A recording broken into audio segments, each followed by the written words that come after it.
Hello dear students, very warm welcome to the M K Jain classes. और हम लोग पढ़ रहे थे ऑर्गेनिजम्स एंड पॉपुलेशन के बारे में। और ऑर्गेनिज्म और पॉपुलेशन में बेटा हम लोग इंटरेक्शंस के बारे में बात कर रहे थे। और उस इंटरेक्शन में जो एक तरह की इंटरेक्शन थी दैट वाज म्यूचुअलिज्म, उसके बारे में हमने ऑलरेडी पढ़ लिया था। म्यूचुअलिज्म में क्या था? Both the species will be benefited, none of them will be, क्या होगा, किसी को भी कोई किसी तरह का कोई घाटा या नुकसान नहीं होगा। तो म्यूचुअलिज्म, हाँ ये देखो हमने पूरा का पूरा टेबल हमारा डिस्कस कर लिया था। तो म्यूचुअलिज्म में हमने एग्जांपल्स पढ़ लिए थे कुछ। कैसा है ये? एक तरह का ऑब्लिगेट रिलेशनशिप है कि दो स्पीशीज को अगर एक दूसरे से अलग कर देंगे तो उनका काम नहीं चलेगा। दोनों की दोनों अगर कोएग्जिस्ट कर रही हैं तभी उनका जीवन चल रहा है। अगर उसमें से एक सेपरेट कर दिया जाए तो फिर उनको मुश्किल पड़ जाएगी। उसमें एग्जाम्पल हम लोगों ने पढ़े थे, कुछ प्लांट फंगल म्यूचुअलिज्म के एग्जाम्पल पढ़े थे, कुछ प्लांट और इंसेक्ट की म्यूचुअलिज्म पढ़ी थी, विच वॉज वेरी इंपॉर्टेंट, जिसको हमने अपने जो फर्स्ट चैप्टर था, फर्स्ट यूनिट था, that is sexual reproduction in flowering plant, वहाँ पे भी हमने इसको डिस्कस किया था। हाइपेंथोडियम इन्फ्लोरेसेंस, फिग को पॉलिनेट करने वाली जो वेस्प थी, है ना, इस वेस्प का भी फिग के बिना नहीं चलेगा और फिग के लिए भी इकलौता पॉलिनेटर ये वेस्प ही है। और उसके बाद बेटा हम लोगों ने बात कर ली थी ऑफरिस जो ऑर्किड था और बी की, कॉल्पा बी की का म्यूचुअलिज्म। इसमें क्या था? ऑफरिस जो है, जो ऑर्किड है, वो बड़ी शैतानी करता है। वो क्या करता है? इस बी को सेक्सुअल डिसीट, क्या क्या करता है? सेक्सुअल डिसीट क्यों देता है? क्योंकि इस बी को क्या लगता है कि भैया ये जो सॉरी ऑर्किड जो है वो क्या करता है, अपने आप को, अपनी जो शक्लों, अपनी जो मॉर्फोलॉजी है उसको चेंज कर लेता, ऑल्टर कर लेता, कैसा बना लेता है? That looks similar to the female bee. तो जैसे ही वो बी मंडराती है उस ऑर्किड के ऊपर तो उसको लगता है ये मेरी फीमेल बैठी हुई है, क्योंकि वैसे ही पैटर्न्स उसके ऊपर, जो जितने भी उनके पैटर्न्स हैं, जो शेप साइज़ है, बिल्कुल अपीयरेंस बिल्कुल फीमेल जैसी होती है। तो वो कॉपुलेट करने के लिए उसके ऊपर बैठता है, लेकिन क्या हो जाता है? That is a kind of pseudo copulation, copulation तो हो ही नहीं पाती। इन टर्न ओफरिस को फ़ायदा हो जाता है, इसको पॉलिनेट करने के लिए और कोई पॉलिनेटर ही नहीं है, तो वो धोखे से उस बी को बुलाता है और अपने पॉलिनेटर उसको बना लेता है ना। अच्छा, यहाँ पे बेटा ये कुछ डायग्राम्स भी थे हमारे। हाँ, इसमें से इन डायग्राम्स के अंदर हमें क्या दिखाया गया है? इसमें ये है बेटा हमारी वही बी, और ये है हमारे, हाँ ये है फिग फिग फिग फिग, ये तो बी का पॉलिनेशन है। किस पे बैठा हुई? दिस इज ऑर्किड, ऑर्किड के ऊपर क्या बैठी है? बी। उसने अपने 1/5 पेटल को कैसा बना लिया है? फीमेल बी जैसा। ये तो वो हो गया। ये क्या है बेटा हमारे पास? ये हो गई हमारे पास इनफ्लोरेसेंस हाइपेंथोडियम की, वही है क्या ये? हाँ, हाइपेंथोडियम इन्फ्लोरेसेंस। यहाँ पे अंदर क्या है? Female flower. देखो यहाँ पे दिखा रखा, ये क्या है हमारे पास? ये जो छोटे छोटे छोटे छोटे ब्लैक ब्लैक कलर के दिखाए हैं ना, ये सभी के सभी, ये क्या है हमारे पास? ये है फिग पे जो इंसेक्ट है। कौन प्रेजेंट है यहाँ पे? वेस्प। ये है वो वेस्प। और ये सारी की सारी क्या दिखाई है बेटा? Hypanthodium of fig, hypanthodium of fig. Fig के फ्रूट को ऐसा काटा तो उसके अंदर ये देखो, यहाँ से ये क्या है? यहाँ पे सारे के सारे मेल फ्लावर यहाँ से अंदर घुसी घुसी घुसी, और यहाँ पे अंदर क्या प्रेजेंट है? Female flower. और फीमेल भी दो तरह के थे ना, स्टेराइल थे और फर्टाइल थे। ये वही सब कुछ दिखाया गया इस पिक्चर में। ये ऑलरेडी आपको फर्स्ट चैप्टर में भी एक्सप्लेन कर दिए गए थे, ठीक है। चलिए बेटा, अब आज हम लोग बात करेंगे किसकी? आज बात करेंगे हम कमेंसलिज्म की। क्या था कमेंसलिज्म? याद है? कमेंसलिज्म में बेटा एक स्पीशीज को बेनिफिट होगा और एक को कोई फर्क ही नहीं पड़ेगा, that will be the neutral one. देखो ये है हमारे पास कमेंसलिज्म। कमेंसलिज्म में एक को फायदा होने वाला है और एक को कोई फर्क ही नहीं पड़ेगा। वही बात नहीं, करते रहो जो करना है, हमारे साथ वो वाला काम है। तो कमेंसलिज्म को हम कैसे डिनोट करते हैं? एक को बेनिफिट होगा and one species will remain neutral, है ना। Only one out of two will be benefited and other one remains unaffected। unaffected का मतलब समझ रहे हो ना? दूसरे को कोई फर्क ही नहीं पड़ेगा, that will remain neutral। तो भैया एक को तो हो रहा है फायदा और एक को ना नुकसान हो रहा है ना फायदा हो रहा है, तो इस तरह की इंटरेक्शन को हम क्या बोलते हैं? कमेंसलिज्म। तो जिसको फायदा हो रहा है, the species which is benefited, जिसको बेनिफिट हो रहा है उसको हम क्या बोलते हैं, उसको हम बोलते हैं कमेंसल। और जिसको कोई फर्क ही नहीं पड़ रहा है उसको हम क्या बोलते हैं, that is known as the host. तो इसमें एक कमेंसल होता है, एक होस्ट होता है। समझ नहीं आ रहा मैडम, एग्जाम्पल देके समझा दो। तो एग्जाम्पल हमारी एनसीईआरटी में भी भर भर के दिए हुए हैं बेटा, तो वही एग्जाम्पल्स की हम लोग बात कर लेते हैं। तो एक एग्जाम्पल हमारे पास यहाँ पे आ जाता है। सबसे पहले एग्जाम्पल नंबर 1 किसका, सबसे पहले एग्जाम्पल जो हमारी एनसीईआरटी में दिया है वो है ऑर्किड्स का। कहाँ पे उगते हैं, as epiphytes on the mango tree. Orchids क्या है, एपीफाइट्स ऑन मैंगो ट्री। क्या है ये, एपीफाइट्स हैं। ऑर्किड्स को वहां पे रहने के लिए क्या मिल रही है, जगह मिल रही है मजे से, इसको फायदा हो रहा है ऑर्किड को। ऑर्किड इज दी कमेंसल, लेकिन मैंगो ट्री रहता रहे, मुझे क्या लेना देना, मुझे तुझसे कोई मतलब ही नहीं है ना, मुझे तुझसे कोई नुकसान हो रहा है ना कोई फायदा हो रहा है। तो ये क्या हो गया, होस्ट। समझ में आ गया। तो ये एक तरह की क्या है, कमेंसलिज्म है। यहीं पे बेटा एक और एग्जाम्पल पढ़ लेते हैं। सेकंड एग्जाम्पल बेटा यहाँ पे आ जाता है क्लाउन फिशेस का। Very excellent example, clown fishes found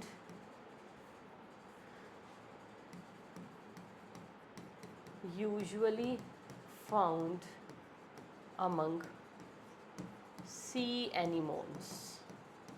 सी एनिमोन्स पढ़े हैं ना, सी एनिमोन्स की टेंटिकल्स के पास क्या होती हैं, स्टिंगिंग सेल्स होती हैं ना, जिसकी वजह से वो प्रीडेटर को दूर रखती हैं, प्रीडेटर भाग जाते हैं सी एनिमोन्स की टेंटिकल्स की स्टिंगिंग सेल देख के। तो सी एनिमोन्स के आसपास ही रहती हैं ये क्लाउन फिशेस। उनको पता है इनके आसपास रहने से आप प्रीडेटर से आपको प्रोटेक्शन मिलती रहेगी। तो क्या मिलती रहती है इनको, प्रोटेक्शन फ्रॉम दी प्रीडेटर। किसके पास रहने से, सी एनिमोन। सी एनिमोन ने तो ये काम अपने लिए किया था, उससे अब ये भी फायदा लेके जा रही है, तो सी एनिमोन को कोई फर्क नहीं पड़ रहा। तो सी एनिमोन को यहाँ कोई फर्क नहीं पड़ रहा है और क्लाउन फिशेस को यहाँ पे फायदा हो रहा है इन दी फॉर्म ऑफ प्रोटेक्शन। ऐसे ही यहाँ पे ऑर्किड्स को क्या मिल रहा था, शेल्टर मिल रहा था मैंगो ट्री पे, लेकिन मैंगो ट्री को उससे कोई फर्क नहीं पड़ रहा था। तो अगेन कमेंसलिज्म का एग्जाम्पल है। यहीं पे एक और बेटा बड़ा अच्छा एग्जाम्पल है किसका, बारनेकल्स का। बारनेकल्स कहाँ प्रेजेंट होती हैं, on the back of the whale.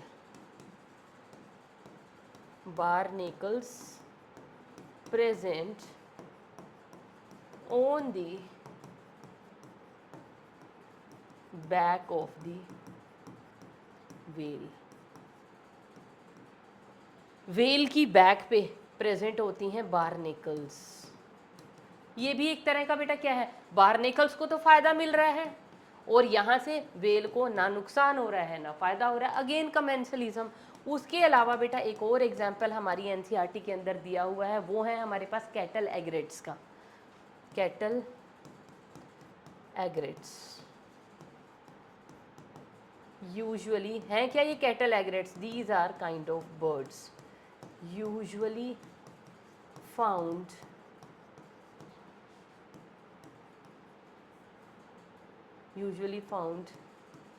near the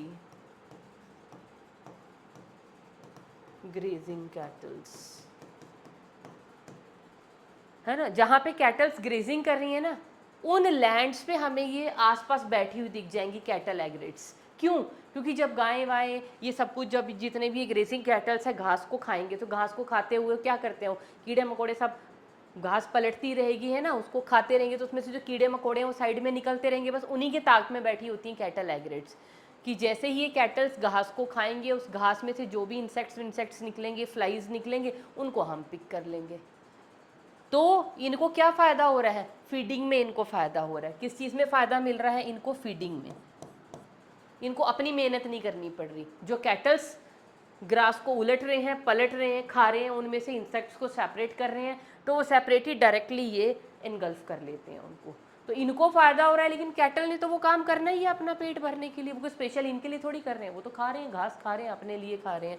तो उनको इन कैटल एग्रेट्स से कोई लेना देना नहीं है, तो वो अपना काम कर रहे हैं। उनके काम में से कहते हैं ना, बहती गंगा में हाथ धो गए कैटल एग्रेट्स। तो बेटा कमेंसलिज्म के ये एग्जाम्पल हमें याद रखने। अब कई बार एग्जाम में ऐसे ही आ जाता है कि कैटल एग्रेट्स किसका एग्जाम्पल है, ये एक कमेंसल है, ये एक प्रीडेटर है, ये पैरासाइट है, या ये म्यूचुअलिस्टिक रिलेशनशिप में रह रहे हैं, या तो एग्जाम्पल पे आ जाएगा, है ना, या और यहाँ से किसी भी तरह का आपको ये दिया जाएगा, पूछ लिया जाएगा कि ये किसका एग्जाम्पल है, कमेंसलिज्म का क्या है क्या नहीं है, मतलब वाइस वर्सा, आप समझ ही गए होंगे मेरी बात को। तो बेटा कमेंसलिज्म के ये एग्जाम्पल हमें याद रखने, और कमेंसलिज्म क्या होता है, एक को फायदा हो रहा है, एक को कुछ भी नहीं हो रहा, ऐसे इसी का ऑपोजिट हो रहा है अमेंसलिज्म। ठीक है, चलो मेंसलिज्म से पहले हमारे पास पहले फाइल आ गई है कंपटीशन की, उसी को पढ़ लेते हैं। मेंसलिज्म को we will take up later. उसमें क्या होता है, एक को नुकसान होता है और एक को कुछ भी नहीं होता, उसको हम एट दी एंड लेंगे। तो अभी सबसे पहले हम लोग बात कर लेते हैं नेक्स्ट की। नेक्स्ट इंटरेक्शन हमारे पास आ जाती है कॉम्पिटिशन। कौन से नंबर की इंटरेक्शन पढ़ रहे हैं अब हम, नंबर 3। म्यूचुअलिज्म हमने पढ़ लिया, कमेंसलिज्म हमने पढ़ लिया, अब हम लोग पढ़ रहे हैं कॉम्पिटिशन। अब कॉम्पिटिशन में क्या होता है, कॉम्पिटिशन प्रतिस्पर्धा, कंपटीशन से आप सभी लोग अवेयर हो, किसको फायदा होता है कंपटीशन से, किसी को नहीं होता।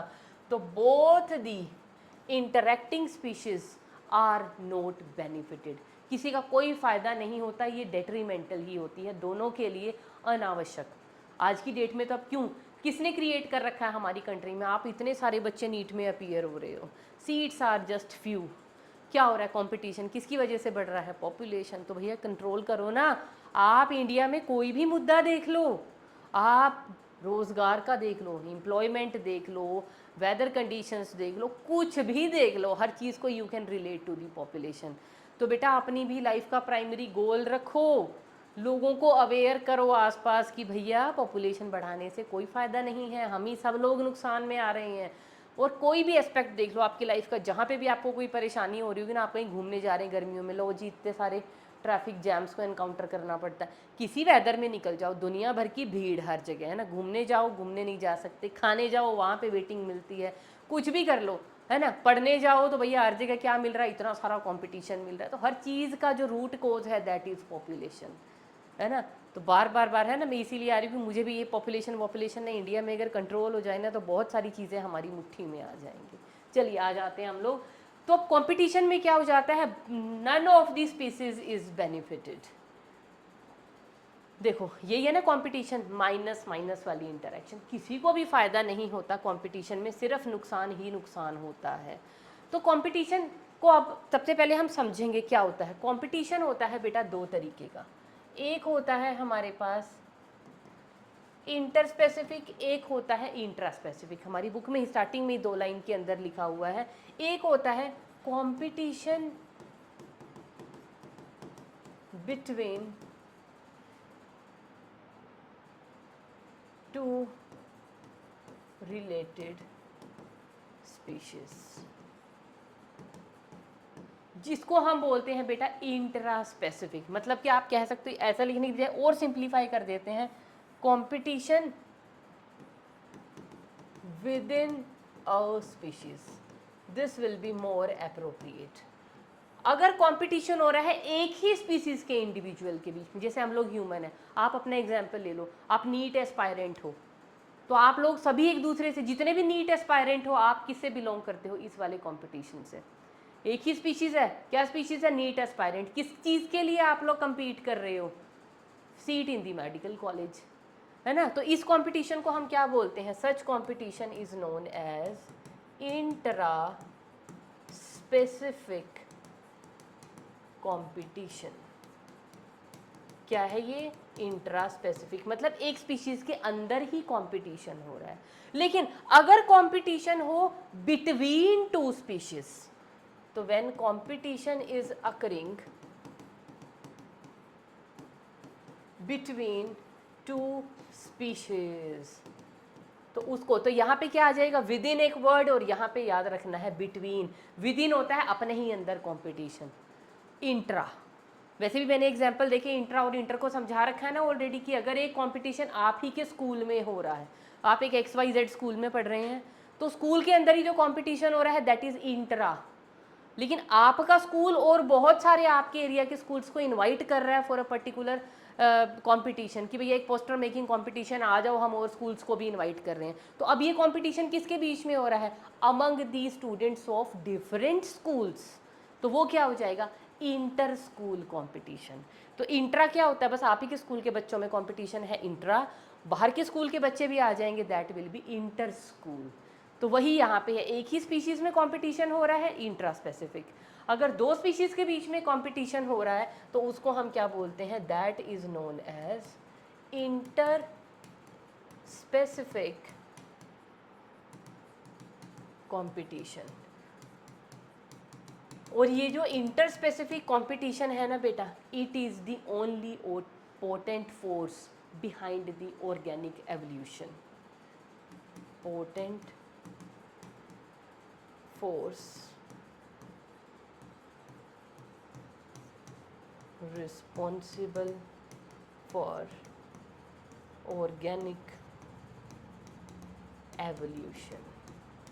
बेटा ये क्वेश्चन आया हुआ है नीट में, और क्या है ये, एक अधिक सी लाइन है आपकी एनसीईआरटी की, जिसको आप पढ़ते हुए इग्नोर कर देते हो, ध्यान ही नहीं देते हो, बस इस चीज़ पे ध्यान रखते हो, दो स्पीशीज़ के बीच का इंटर स्पेसिफिक और एक ही स्पीशीज़ के बीच में इंट्रा स्पेसिफिक। भैया लेकिन ये इंटर स्पेसिफिक का क्या क्या सीन क्या है, इसकी यूटिलिटी क्या है, इसका सिग्निफिकेंस क्या है? It is the potent force responsible for organic evolution. Evolution इसी की वजह से हुआ था, जब दो दो एक लैंड के ऊपर बहुत सारी स्पीशीज़ रहती हैं, उनमें सेम रिसोर्सेज के लिए जब कंपटीशन होगा तो उनमें से जो फिटेस्ट होगी that will be naturally selected, और जो फिटेस्ट नहीं होगी दैट विल बी एलिमिनेटेड। तो लॉन्ग टर्म में सर्वाइव कौन करेगा? जो फिट होगा, जिसको नेचर सिलेक्ट करेगा। तो सिलेक्ट करेगा मीन्स वो उससे बेटर था, तो बेटरमेंट का मतलब क्या है, पिछली से और ज़्यादा बेटर होना मीन्स एवोल्यूशन हो रही है। Getting it? चलिए, तो अब बेटा ये कंपटीशन हो गया, दो टाइप का हमने कंपटीशन समझ लिया। अब ये जो कंपटीशन है क्या है, मतलब इकोसिस्टम में इसका क्या रोल है? Competition leads to the two things. तो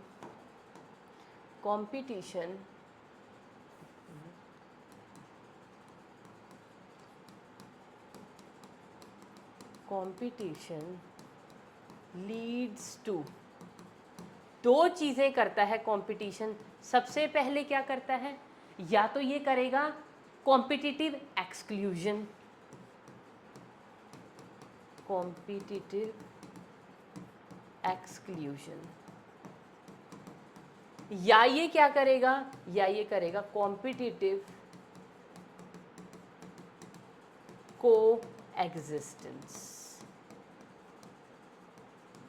दो चीज़ों के लिए रिस्पॉन्सिबल होता है। मतलब अगर कहीं पे भी किसी भी आपको सपोज एक इकोसिस्टम ले लिया, वहाँ की स्पीशीज़ में आपको क्या मिल रहा है, कंपटीशन देखने को मिल रहा है, तो उस कंपटीशन से क्या रिजल्ट होंगे, क्या रिजल्ट होंगे? या तो कोई ना कोई स्पीशीज़ वहाँ से एक्सक्लूड हो जाएगी, एलिमिनेट कर दिया जाएगा, या वो मिल बांट के कहते हैं ना कि या तो मार धाड़ करके, चीना चपटी करके उससे वो चीज़ हासिल कर लो, या फिर अगर आपको लगता है कि आपके बराबर की टक्कर का है, भैया हरा तो सकते नहीं हो कंपटीशन में, तो उसके साथ संधि कर ली जाए, एक डील कर ली जाए, कोई बात नहीं भैया, जो भी हमारा है वो तुम्हारा भी है, जो तुम्हारा है वो हमारा भी है। तो रिसोर्स पार्टीशनिंग इसको बोलते हैं, या रिसोर्स की शेयरिंग इसको हम बोलते हैं। तो इनको थोड़ा सा हमें डिटेल में पढ़ना है बेटा, हमारी बुक में इनको बड़ा डिटेल में दिया हुआ है। तो first of all I will talk about the competitive exclusion. तो पहले हम बात करेंगे किसके बारे में, कॉम्पिटिटिव एक्सक्लूजन।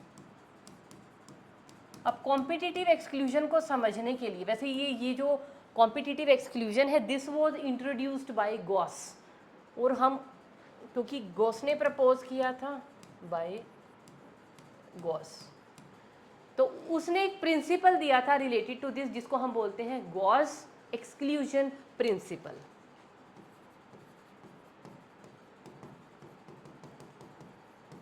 Exclusion principle. और ये प्रिंसिपल क्या कहता है बेटा, देखना, आप समझने की कोशिश करना, है बड़ी सिंपल सी चीज़, कोई ज़्यादा बड़ी रॉकेट साइंस नहीं है। तो गॉस ने क्या कहा, two species, two competing species है ना, जो एक ही लैंड पे रह रही हैं और सेम ही रिसोर्सेज के लिए compete कर रही हैं, species, two different species competing for similar resources can never coexist indefinitely. है ना, बस इतना लिख लो आप, कैन नेवर को एग्जिस्ट। क्या मीनिंग हुआ, देखो कितनी सिंपल सी लाइन है, and it is the Gauss exclusion principle, कि दो डिफरेंट स्पीशीज हैं, एक ही रिसोर्स के लिए धक्का मुक्की हो रही है, दोनों में कंपटीशन छिड़ा हुआ है, तो वो जो दो कॉम्पिटिटिव स्पीशीज हैं वो एक ही जगह पे एक ही निश में नहीं रह सकती हैं, उन दोनों की निश कभी भी सेम, कोएग्जिस्टेंस का मतलब क्या है यहाँ पे, सेम निश, तो कभी नहीं निश को वो शेयर कर सकती, सेम निश कभी भी नहीं हो सकती। जब हैबिटेट और निश पढ़ाया था वहाँ बताया था ना, habitat is the address and niche is the ecological role of the organism, तो वो सेम इकोलॉजिकल रोल एक ही जगह पे रहते हुए कैसे परफॉर्म करेंगे भैया, ताड़म तोड़, इतना बड़ा कंपटीशन दोनों के बीच में चल रहा है। तो यहाँ पे क्या होगा, one has to be eliminated, one, कौन सी, जो इन्फीरियर होगी, तो inferior one has to be, ऐसे लिख लीजिए, तो उन दोनों में से जो इन्फीरियर होगी, inferior one has to be excluded या एलिमिनेटेड, और सिर्फ पीछे कौन सी बचेगी, जो सुपीरियर होगी। तो कंपटीशन से क्या होगा, कॉम्पिटिटिव एक्सक्लूजन होगा, कि जहाँ पे सेम रिसोर्सेज के लिए दो स्पीशीज़ में कंपटीशन चल रहा है, चलने तो कोई बात नहीं, हमें तो ये देखना है, दूर बैठ के गेम देखो जीतता कौन सा है, कौन सा जीतेगा, जो सुपीरियर होगा, जो इन्फीरियर होगा उसको वो हैबिटेट, वो निश छोड़ के वहाँ से जाना पड़ेगा। एग्जाम्पल से समझाएं, अब इसको ऐसे ऐसे बातों में नहीं समझेंगे। चलिए पहले एक एग्जाम्पल ले लेते हैं हम लोग। गॉस ने एक्सपेरिमेंट किया बेटा पैरामीशियम को लेके, ये पहला एग्जाम्पल है, एग्जाम्पल नंबर 1। तो पैरामीशियम की ना उसने दो स्पीशीज़ को ग्रो किया अलग अलग पैट्री डिशेस पे। एक स्पीशीज़ थी बेटा पैरामीशियम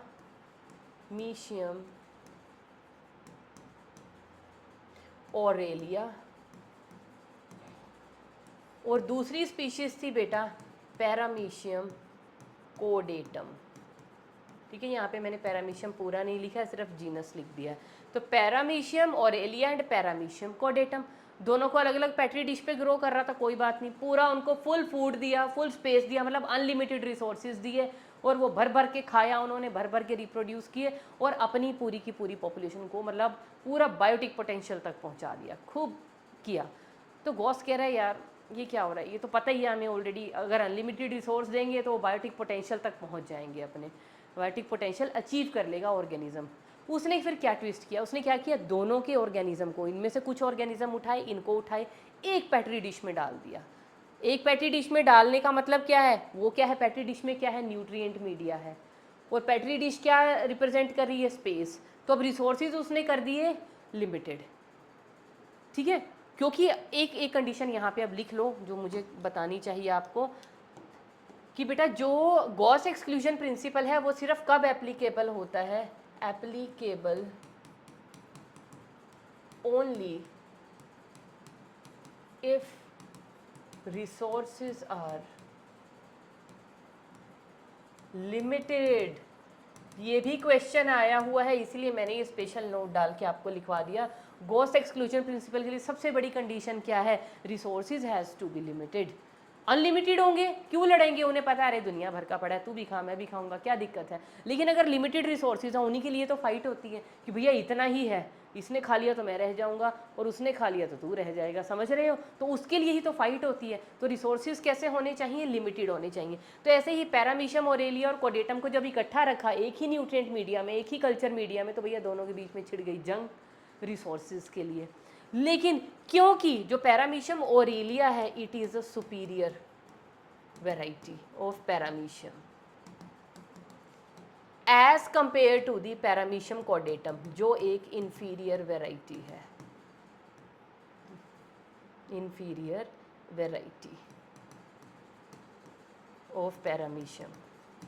तो क्या होगा, ये सुपीरियर है, ये कंपटीशन में इसको टक्कर दे जाएगी, टक्कर दे जाएगी तो ये इन्फीरियर वन वालों को क्या कर देगी, सबको मार काट डालेगी। तो ये क्या हो जाएंगे, these will be eliminated.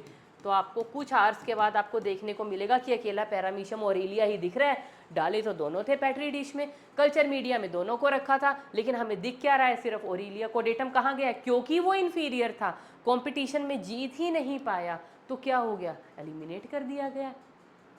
कोडेटम was not fittest for its survival according to natural selection, जो फिट नहीं है वो सिलेक्ट नहीं होगा, तो सुपीरियर उसको क्या कर देगी, वहाँ से एक्सक्लूड कर देगी, एलिमिनेट कर देगी। ठीक है बेटा, अब एक और एग्जाम्पल ले लेते हैं हम। दूसरा एग्जाम्पल हम लोग ले लेते हैं, जैसे अपने पास है गैलापागोस आइलैंड में एबिंगटन टॉर्टोइस का। इन गैलापागोस आइलैंड्स, नाम सुना है ना, डार्विन ने जब थ्योरी दी थी वहाँ पे गैलापागोस आइलैंड, अभी आएगा गैलापागोस आइलैंड में फिंचिस का भी एग्जाम्पल पढ़ेंगे हम। यहाँ पे क्या हुआ था बेटा, यहाँ पे एक रहता था टोर्टोइस जिसका नेम था एबिंगडन, लेकिन उसको एलिमिनेट कर दिया गया जब वहाँ पे गोट्स आ गई, है ना। एलिमिनेशन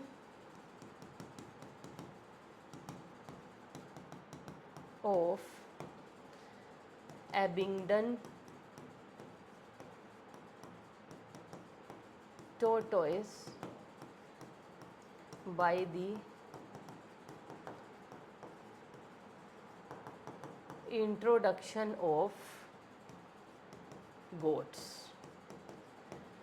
गोट्स को जब डाल दिया गया गैलापागोस आइलैंड में तो वहाँ पे क्या हुआ, जितने टोर्टोइस थे वो एलिमिनेट हो गए कुछ टाइम के बाद। क्यों? क्योंकि गोट क्या है, ज़्यादा बढ़िया हर्बीवोर्स हैं, ज़्यादा बढ़िया ग्रेजिंग करते हैं एज़ कम्पेयर टू दी टोर्टोइस। बेचारे ढीले ढाले धीरे धीरे खाएंगे, गोट्स ने उतनी देर में, तो वो रिसोर्स दोनों का क्या था, सेम था, दोनों के लिए फूड वहाँ पे सेम था, ये भी हर्बीवोर है ये भी हर्बीवोर है, तो दोनों में क्या छिड़ गया, सेम रिसोर्स के लिए, और रिसोर्स क्या है, लिमिटेड, तो दोनों के अंदर क्या छिड़ गया, कंपटीशन। तो कंपटीशन में कौन सा एलिमिनेट होगा, जो इन्फीरियर होगा। तो गोट क्योंकि इनसे अच्छे ग्रेजर्स हैं तो इन्होंने टोर्टोइस को क्या कर दिया, एलिमिनेट कर दिया। ऐसा ही बेटा एक और एग्जाम्पल हमारी एनसीईआरटी में दिया हुआ है, and that example is of, यहाँ पे लिख लेते हैं उसको, एग्जाम्पल नंबर 3। वो एग्जाम्पल है हमारे पास बारनेकल्स का। कहाँ पे है ये barnacles, rocky coast of Scotland, rocky coast of Scotland में ना हमें मिलती हैं बारनेकल्स, और बारनेकल्स की वहाँ पे मिलती हैं दो वैरायटीज़ थी कभी। एक थी बेटा जिसको हम बोलते हैं बैलेनस, और दूसरी वैरायटी है जिसको हम बोलते हैं कैथेमेलस। अब ये वाली इंटरटाइडल रीजन में सबसे ज़्यादा मिलती है। This was the superior. तो कुछ टाइम के बाद क्या हुआ, जो सुपीरियर थी उसने कड़ा कंपटीशन दिया इन्फीरियर वाले को, और धीरे धीरे कैथेमेलस वहाँ से क्या हुई, चलती बनी, एक्सक्लूड हो गई।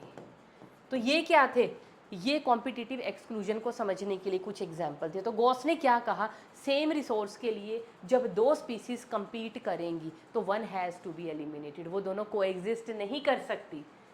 क्यों? कंडीशन क्या थी, रिसोर्स वॉज लिमिटेड। अगर लिमिटेड रिसोर्स है तो दोनों के बीच में क्या होगी, कड़ी टक्कर होगी उस रिसोर्स को पाने के लिए। तो इन एग्जाम्पल से हम लोगों ने उसको समझ लिया। अब दूसरा, competition also leads to the competitive coexistence. ये कब होगी, if resources are in plenty. अगर रिसोर्स की लिमिट नहीं है, अनलिमिटेड रिसोर्स है भैया, तो हम क्यों झगड़ेंगे, हम एक काम करते हैं ना, शेयरिंग करके रहेंगे। तो दूसरा हम यहाँ पे क्या पढ़ेंगे अब, दैट इज को एग्जिस्टेंस। और को एग्जिस्टेंस कब होगा,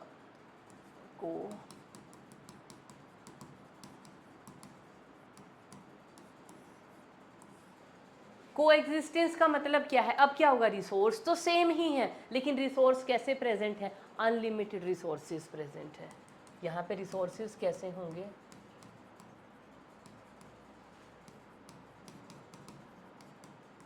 अनलिमिटेड।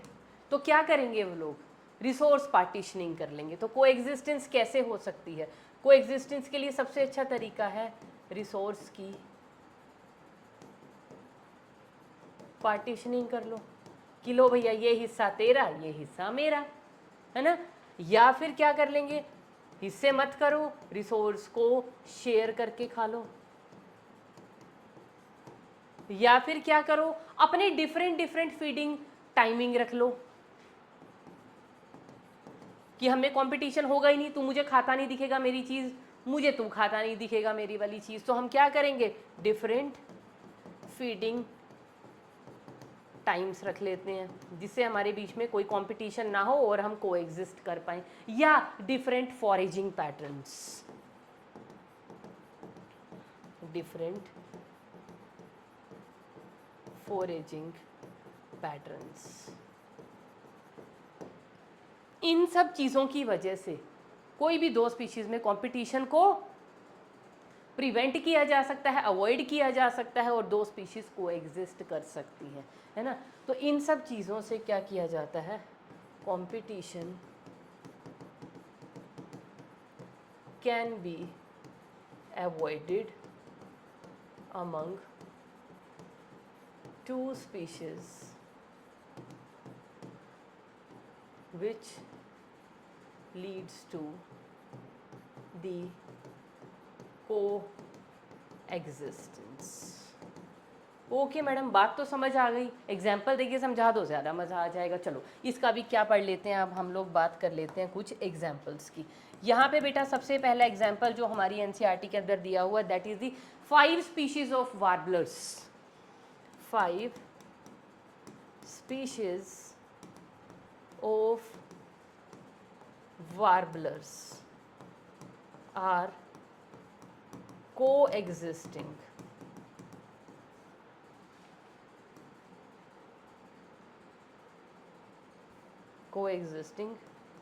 by avoiding competition। और ये किसने बताया, ये किसने बताया था बेटा, this was told to us by MacArthur. MacArthur ने ये स्टडी की थी वार्बलर्स पे, क्योंकि 5 स्पीशीज़ हैं और 5 की 5 इकट्ठी को एग्जिस्ट कर रही हैं।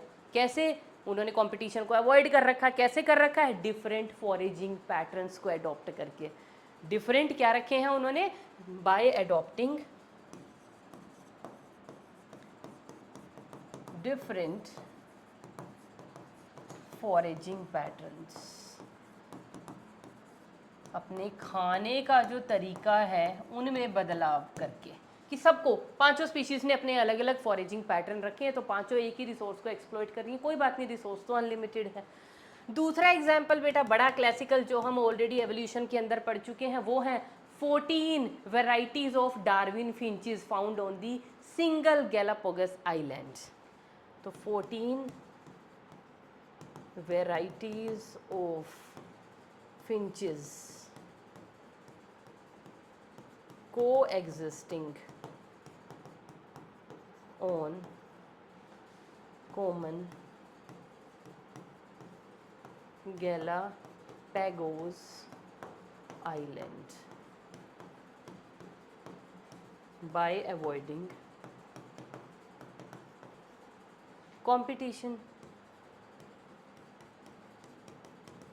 और कैसे कंपटीशन को अवॉइड किया बेटा, डिफरेंट, क्या अडॉप्ट किया उन्होंने, अडॉप्टेड डिफरेंट फीडिंग हैबिट्स।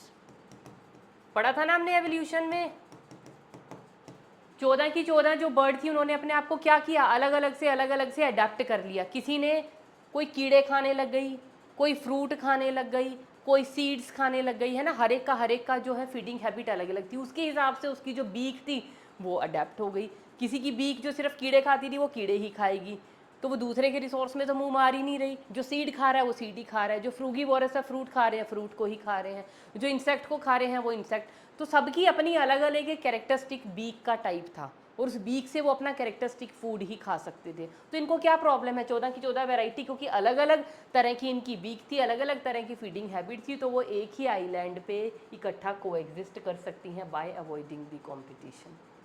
ठीक है, तो यहाँ पे क्या है, दो स्पीशीज़ को एग्जिस्ट भी कर सकती हैं अपने कंपटीशन को अवॉइड करके। कैसे किया जा सकता है कंपटीशन को अवॉइड, इन सब तरीक़ों से। अच्छा, अब कुछ एविडेंसेस की भी बात कर लेते हैं कि हाँ कुछ एविडेंस हैं, ये जो भी हमने कंपटीशन के बारे में अभी तक पढ़ा है, तो कुछ एविडेंस है इनकी सपोर्ट में, और वो एविडेंसेस क्या क्या हैं बेटा, वो भी हमारी एनसीईआरटी की बुक के अंदर दिए हुए हैं। सबसे पहला, अच्छा ये जो हमारे पास टोर्टोइज वाला एग्जाम्पल दिया था ना बेटा, क्योंकि हमारी एनसीईआरटी के अंदर साइटेड है, तो बेटा हमें भी इनका नेम लिखना पड़ेगा। ये गैलापागोस आइलैंड वाला जिन्होंने, ये टोर्टोइज वाला एग्जाम्पल जिन्होंने दिया था, ये स्टडी पता किसकी थी, ये स्टडी थी हमारे पास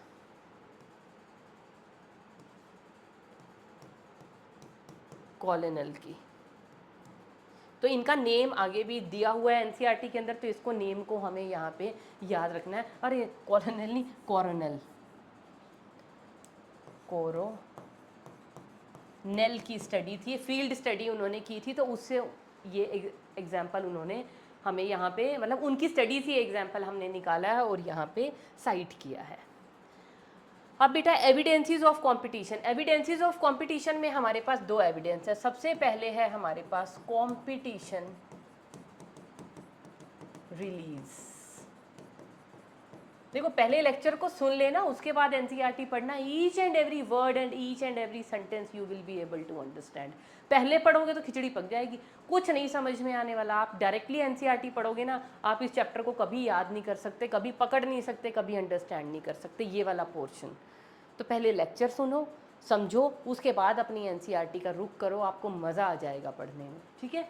तो कंपटीशन रिलीज है एक एविडेंस, और दूसरा एविडेंस है बेटा यहाँ पे इंटरफेरेंस कंपटीशन। ये सारी टर्म्स हमारी एनसीईआरटी के अंदर लिखी हुई है। इंटरफेरेंस कंपटीशन या इंटरफेयरिंग कंपटीशन, कुछ भी लिख लीजिए। तो कंपटीशन रिलीज का मतलब क्या होता है? अगर हम सुपीरियर वाला जो स्पीशीज़ है उसको रिमूव कर दें, तो वो जो इन्फीरियर वाली स्पीशीज़ थी उसकी पॉपुलेशन एकदम से इंक्रीज हो जाएगी। तो क्या हो जाएगा? Increase in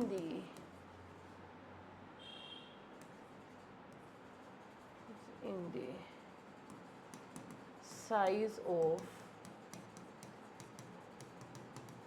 population of less distributed species if the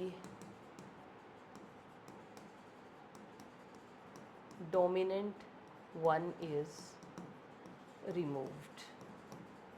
अगर हमने डोमिनेंट स्पीशीज को रिमूव कर दिया तो जो लेस डिस्ट्रीब्यूटेड थी, लेस डिस्ट्रीब्यूटेड का मतलब समझ रहे हो, यहाँ पे लेस डिस्ट्रीब्यूटेड का मतलब है we are talking about the inferior, तो उसका जो पॉपुलेशन है वो इंक्रीज कर जाएगी। जैसे गैलापैगोस आइलैंड में टोटोइज, एबिंगडन टोटोइज, अगर हम गोट को निकाल दें तो एबिंगडन टोटोइज जो है उनका नंबर इंक्रीज हो जाएगा। ऐसे ही पैरामीशियम ओरेलिया कोडेटम का एग्जाम्पल था, ओरेलिया ने कोडेटम को एलिमिनेट कर दिया, लेकिन अगर हम उसको निकाल दें सुपीरियर वाली को, मैंने ओरेलिया को हटा दिया, तो कोडेटम के जितने एक दो बच्चे होंगे वो धीरे धीरे धीरे धीरे रिप्रोड्यूस कर करके अपने पॉपुलेशन के साइज़ को बढ़ा देंगे। तो मतलब कंपटीशन अगर मैं हटा दूं तो चाहे स्पीशीज़ इन्फीरियर हो चाहे सुपीरियर, मतलब इन्फीरियर वाला भी अपना नंबर बढ़ा लेगी। तो इसको हम क्या बोलते हैं? कंपटीशन रिलीज़, कि मैंने कंपटीशन को रिलीज़ करवा दिया, सुपीरियर वाली को निकाल दिया। आप देखो क्या इन्फीरियर वाले अभी भी मरे हुए हैं, अभी भी एक्सक्लूडेड हैं, अभी भी एलिमिनेटेड है? नहीं, अब वो अपना नंबर बढ़ाना शुरू कर देंगे। दूसरा होता है बेटा इंटरफेरेंस कॉम्पिटिशन या इंटरफेयरिंग कॉम्पिटिशन। इसमें क्या होता है?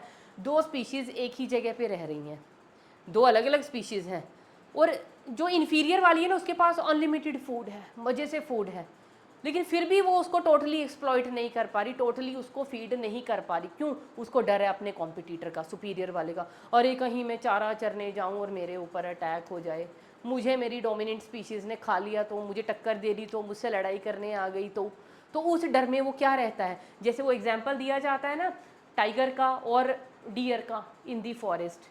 अब डियर के पास इतनी सारी घास है खाने के लिए, फॉरेस्ट में खा सकता है ना आराम से, लेकिन वो ऐसे थोड़ी जब मर्जी घूम रहा है, जहाँ मर्जी घूम रहा है और घास खा रहा है, हाँ मज़े आ गए मज़े आ गए। उसको हर समय डर बना रहता है, अरे इधर से कहीं से टाइगर मेरे ऊपर अटैक तो नहीं कर देगा, कहीं मैं पेट भरने में लगा रहूँ और मैं निवाला बन जाऊँ टाइगर का।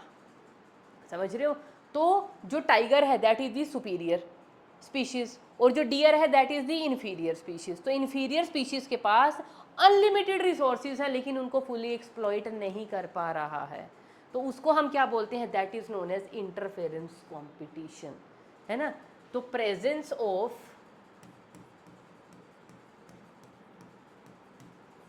डोमिनेंट, या जिसको हम क्या बोलते हैं? सुपीरियर स्पीशीज अफेक्ट्स दी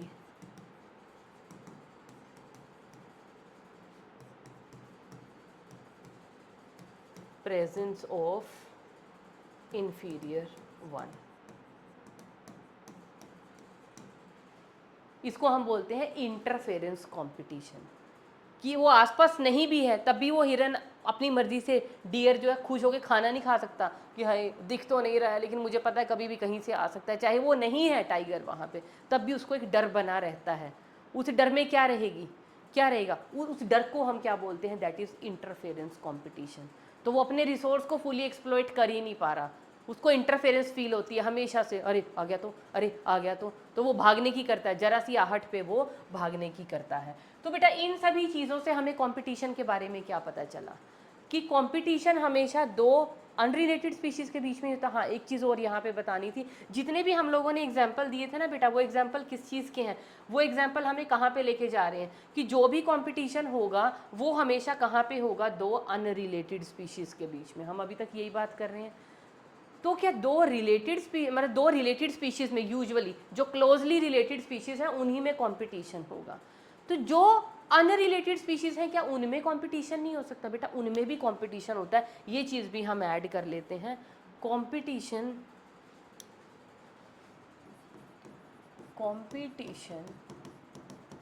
also exists among unrelated species. हम क्या कह रहे हैं, क्लोजली रिलेटेड स्पीशीज में ही कंपटीशन ज़्यादातर देखने को मिलता है, लेकिन अनरिलेटेड स्पीशीज में भी कंपटीशन एग्जिस्ट करता है। एग्जाम्पल के साथ बात करते हैं चलो, और एग्जाम्पल पता है इसका क्या है, South American lakes. South American lakes में ना बेटा हमें क्या मिलती हैं, फ्लेमिंगोज। पता है ना फ्लेमिंगोज क्या होती हैं, और वहीं पे हमें क्या मिलती हैं, वहाँ पे उन लेक्स के अंदर रहती हैं जो फिशेस, उनको हम बोलते हैं रेजिडेंट फिशेस वहाँ की। तो दोनों की दोनों क्या हैं, both are unrelated species. Flamingos bird हैं, ये फिशेस हैं, पाइसिस हैं। तो दोनों की दोनों क्या हैं, both are unrelated species but competing for same resource। हम कह रहे थे ना क्लोजली रिलेटेड स्पीशीज में ही कंपटीशन होता है। देखो ये एग्जांपल, फ्लेमिंगोज बर्ड्स हैं, फिशेस क्या है, पाइसिस से बिलोंग करती हैं। ये एबीज, ये फाइलम पाइसिस, कितनी दूर दूर है एक दूसरे से, कितने अनरिलेटेड हैं, फिर भी दोनों के बीच में कंपटीशन है। किस वजह से, क्योंकि दोनों सेम रिसोर्स के लिए compete करती हैं, और वो सेम रिसोर्स पता कौन है यहाँ पे, the zooplanktons found in the lakes. दोनों का जो फेवरेट खाना है, जो फेवरेट भोजन है, वो क्या है, जू प्लैंक्टन्स। फ्लेमिंगोज भी लेक में आती हैं, किस लिए, कि जू प्लैंक्टन्स को अपनी चोंच से पकड़े खा जाएं। और जो फिशेस हैं वो भी किस पे फीड कर रही हैं, जू प्लैंक्टन्स पे। दोनों हैं क्या, अनरिलेटेड, लेकिन दोनों का रिसोर्स क्या है, सेम। तो सेम रिसोर्सेज के लिए रिलेटेड स्पीशीज में भी कंपटीशन देखने को मिल सकता है आपको, और अनरिलेटेड में भी। तो अनरिलेटेड का एग्जांपल आए तो बेटा this is the example cited in your NCERT. तो क्या अब हम सम अप करके कंपटीशन के बारे में कुछ पॉइंट्स लिख सकते हैं कि जो कंपटीशन है बेटा, कंपटीशन कहाँ होगा, कंपटीशन occurs between, कहाँ कहाँ पे हो सकता है बताइए। अभी तक जो स्टडी की है, क्या हम सार निकालें उसका, रिलेटेड स्पीशीज में भी as well as unrelated species में भी देखने को मिल सकता है। ठीक है जी। और कंपटीशन से क्या हो जाता है, कंपटीशन से एक्सक्लूजन भी हो सकती है। Competition also leads to exclusion, या तो कोई स्पीशीज को वहां से जाना पड़ेगा, और को एग्जिस्टेंस, या अगर हमारे पास रिसोर्सेज इन प्लेंटी हैं एक्सप्लॉइट करने के लिए, तो दो स्पीशीज आपस में को एग्जिस्ट भी कर सकती हैं। ठीक है जी। और यहाँ पे क्या हो जाएगा, बस इतना बहुत है आपके लिए, 2 पॉइंट्स याद रखने, कि कंपटीशन हमारे पास रिलेटेड स्पीशीज में भी हो सकता है, अनरिलेटेड में भी हो सकता है, और कंपटीशन से एक्सक्लूजन भी हो सकता है, और को एग्जिस्टेंस भी हो सकती है। तो बेटा ये कंपटीशन का बहुत एग्जाम्पल, मतलब एग्जाम्पल इसके बहुत इंपॉर्टेंट है। सारे के सारे एग्जाम्पल इसलिए मैंने हेडिंग्स के अंडर ही डाले हैं आपको, कि अगर आपको एक्सक्लूजन की बात आए तो एक्सक्लूजन को सपोर्ट करने के ये 3 एग्जाम्पल हैं।